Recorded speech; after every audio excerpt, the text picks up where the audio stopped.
हम लोग मनाने जा रहे हैं।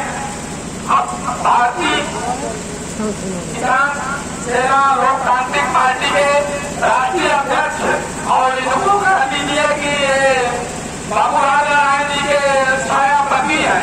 जैसे आज नारायण जी की लोग बोलने की शैली, पढ़ने की शैली होती थी, उसी ढंग से सुरेश उपाध्याय जी की है।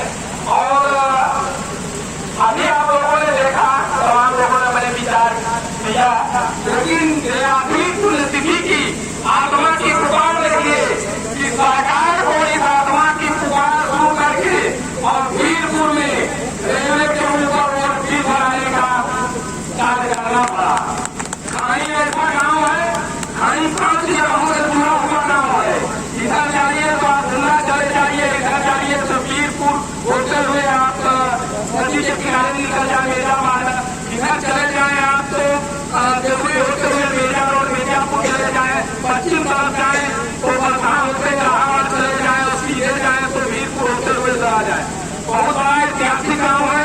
खाई नाम से भी, खाई से ऐसा क्यों है, खाई से गाँव सरकार नहीं डरती, खाई से गाँव देश नहीं डरता। खाई बहुत बड़ा गाँव है। खाई में राम मोहन जी हमारे सामने बैठे हुए हैं।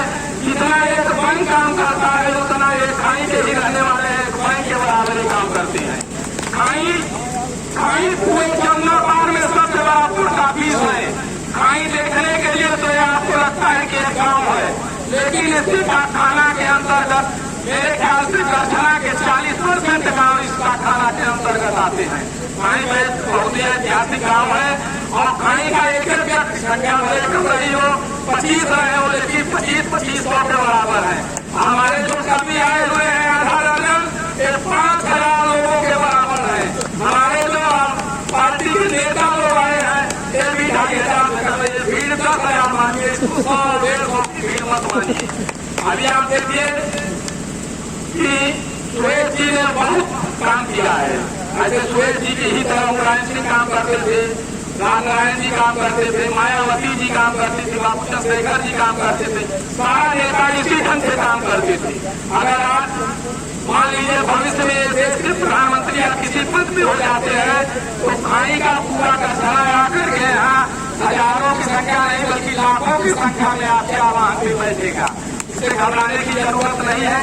आपने अपना बड़ा कीमती 19-20 वर्ष इसमें लगाया है और इस कार्यक्रम को आप चलाते रहिए। इस पर बहुत ही सफलता आपको जरूर देंगे। और जैसी की बातें सुन करके वो ये लगा कि एकदम अगर वेंटिलेटर के भी आदमी है तो इनके भाषा बोलेगा तो बाबा वेंटिलेटर बाहर करके और बाहर आ जाएगा। और जो सीधा बात इन्होंने कहा है और सही बात कहा है।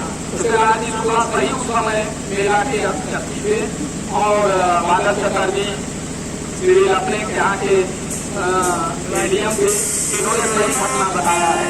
और मैं ईश्वर से ही प्रार्थना करता हूँ कि कंचन देवी की आत्मा हमारे जमुना पार में इसी ढंग से विकास कराती है और हम लोग आगे बढ़ते रहे। धन्यवाद।